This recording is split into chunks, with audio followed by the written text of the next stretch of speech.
Shitty Sims here. Now, a lot of the news has been about Brexit.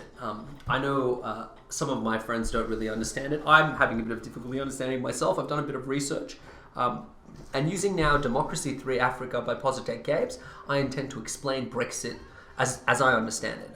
Ben, you understand Brexit a bit, but I don't think you've ever played Democracy 3. No, I haven't, and I'm looking forward to asking you a few questions and understanding it a little bit better myself. Fantastic. Look, just to give you a bit of a background, Democracy 3 is a game that is set in Africa, and what happens is you've got different African countries, you can pick them, and what you do is, you pick a country like Egypt.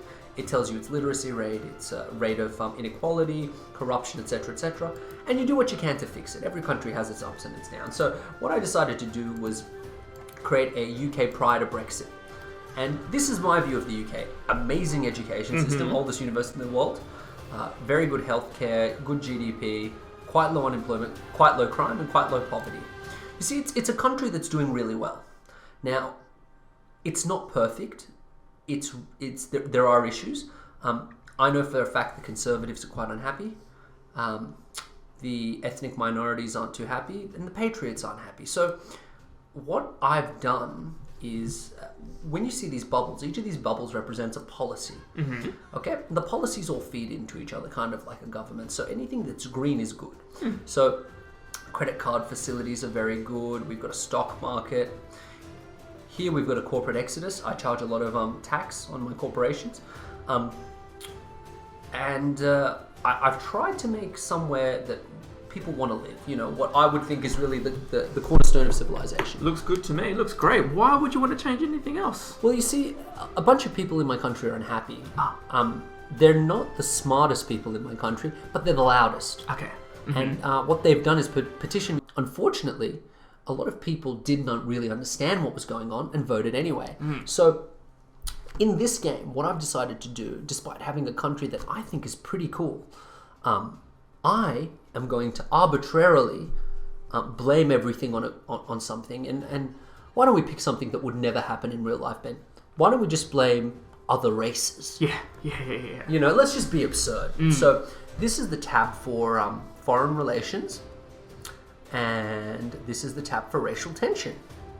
So as you can see, I think it's a really important mechanism to kind of ensure that racial tension's kept low.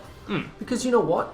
As soon as people understand that we're just human beings trying to have a better life, we tend to be kinder to each other. Definitely. So I'm going to do something crazy, and I'm going to pretend human beings don't love one another. And they want to blame someone. So let's give them a boogeyman, so to speak. So I've got a Racial Discrimination Act, which prevents citizens from being, discriminated against.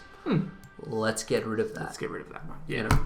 Now, this is an important screen. When you move things happen. So, for example, racial tension, it's gonna go, it's gonna go down, which is good. If we get rid of the act, racial tension will increase, which is fine. Liberals will be a bit grumpy. But the Conservatives are going to be happier with it. And that's what's important. It's important that the people who are the loudest get what they want. I've also got a regional power block. So if you look here, I'm integrated with the rest of the region. You see, I'm not naive enough to imagine that just because I am a country that thinks I'm successful, that I can survive without the rest of Africa. Only a fool would think that. But just for argument's sake, let's get rid of our regional integration. Because, who needs them? Good. Exactly. Now, what I've decided to do is make these incremental changes and show you what's going to happen if we do that for a long enough time horizon.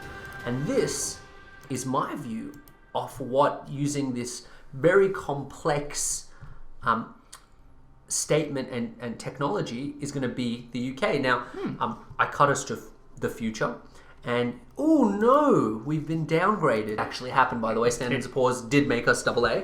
That's fine. Now, we've got a bit of a sticky situation. You see, I'm seeing a bit of red here. You see, the red things are things that are problems.